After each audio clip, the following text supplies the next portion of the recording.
Long before I got to this point of talking about my live experience of the night of Tulani Masego's killing, I had posted videos talking about the hypocrisy of democracy and how the very democratic governments that are chosen to protect the democratic ideals of freedom of media, freedom of expression, and upholding justice are the ones that end up oppressing and repressing these very ideals for which they are supposed to stand.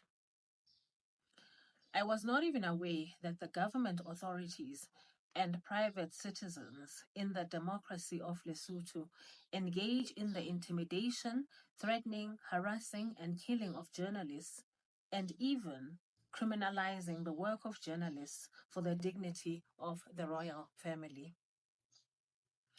But now that I am aware, of course, their behavior in this country makes sense. It does not, however, mean that it is right.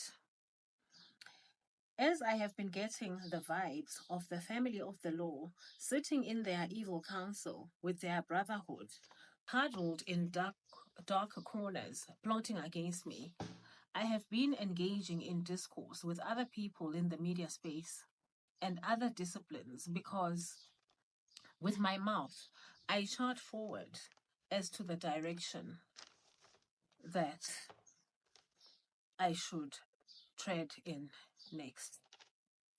Revelation chapter 3, verse 7 says in the voice,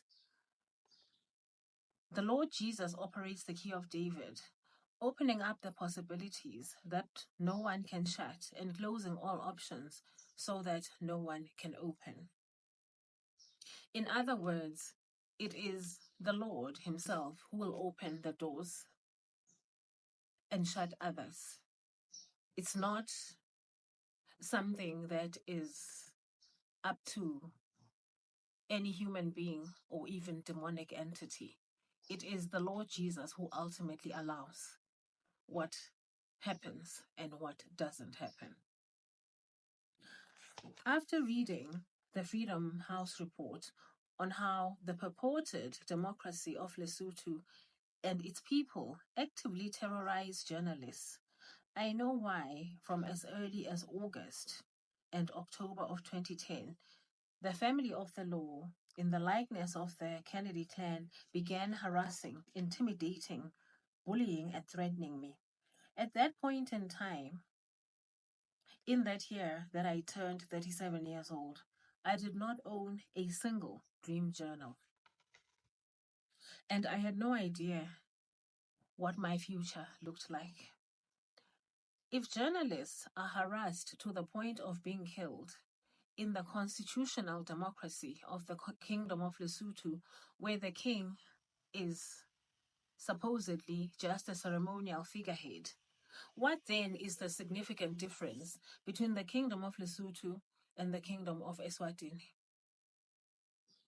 I have even stated that the Basotho of Lesotho want to transplant their environment from Lesotho and bring it here into South Africa. And that environment includes the oppressing of women and divesting them of property and assets, as well as inheritances in divorce matters and wills and estates. And yet here in South Africa, we have a constitutional democracy which guarantees these freedoms.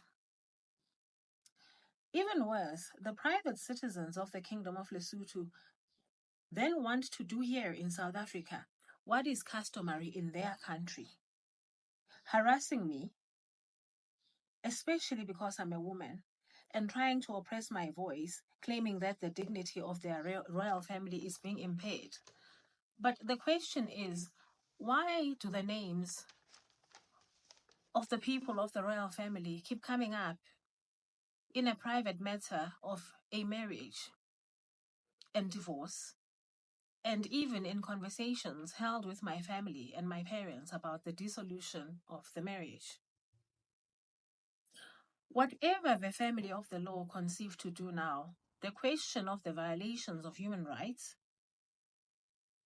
in the country of Lesotho and my own dignity as a person, my right to live in safety and security, and to practice my faith and my religion, and to give expression to those freedoms will be firmly at the forefront. And the message of the inauguration of the newly installed president of Botswana, His Excellency Duma Gideon Boko, is testimony to that fact, because it is the Lord who has installed the president of Botswana and made him a successor to the last president on that throne. Up until yesterday, nobody other than the person I got married to knew that I was directly impacted by the death of Thulani Maseko, the human rights lawyer whose killing was being raised recently at the Thabo Mbeki African School of Public and International Affairs at a Q&A session, which was aired one day after eSwatini's 56th Independence Day, meaning it was aired on the 7th of September 2024.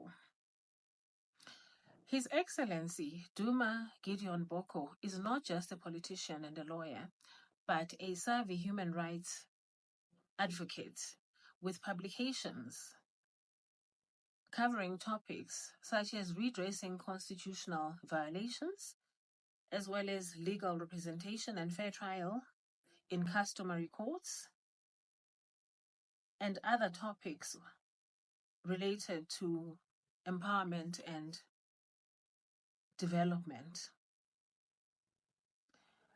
Thabo Mbeki undertook to intervene in the freedom of the people of Eswatini through the Thabo Mbeki Foundation, and thus to advance the dialogue towards democracy with His Majesty King Mswati III. And my question was simply, does God want democracy in Eswatini? That is by no means meaning that dialogues can't happen. It's just a question that I'm asking. Thabo Mbeki's own track record when he held the presidency in South Africa is one that revealed him to be rather despotic, tyrannical, and autocratic. I posted a few videos on the topic and even covered Thabo Mbeki's conduct in his own marital affairs through an article published by journalist Charlene Smith. Thabo Mbeki was unceremoniously removed or impeached as the president of South Africa because of his domineering leadership style, which did not endear him to the people of the country or to his party. He left office humiliated and rejected, and even now, I saw a few social media posts about how he was ignored from making any remarks at the funeral of Tito Mboweni. I am going to leave this here for now. Thanks for listening.